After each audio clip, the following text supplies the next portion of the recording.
ভারত উপমহাদেশের হিন্দু মুসলমানের কাছে সবচেয়ে সেন্সিটিভ বিষয় হচ্ছে ধর্ম। মহামানব, কবি, সাহিত্যিক, বুদ্ধিজীবীরা হিন্দু মুসলমান মিলনের অনেক চেষ্টা করেছেন। তারা প্রচলিত ধর্মের ঊর্ধ্বে মানব ধর্মকে স্থান দিয়েছেন, কারণ মানুষের সর্বশ্রেষ্ঠ পরিচয় হচ্ছে সে মানুষ। মানব ধর্মই হচ্ছে শ্রেষ্ঠ ধর্ম। এজন্য চণ্ডীদাস বলেছেন, সবার উপরে মানুষ সত্য, তাহার উপরে নাই। আমাদের কাজী নজরুল ইসলাম বলেছিলেন, গাহি সাম্যের গান, মানুষের চেয়ে বড় কিছু নাই, নহে কিছু মহিয়ান।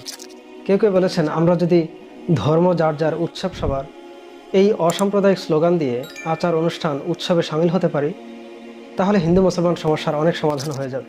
হিন্দু মুসলমানের ঐক্যের আহ্বান করা হলো, সম্প্রীতির কথা বলা হলো। আচ্ছা, ঐক্য না হোক, সমঝোতা আপোষের ভিত্তিতে অন্তত একসাথে বসবাস করি প্রতিবেশী হিসেবে, সেটাও হলো না।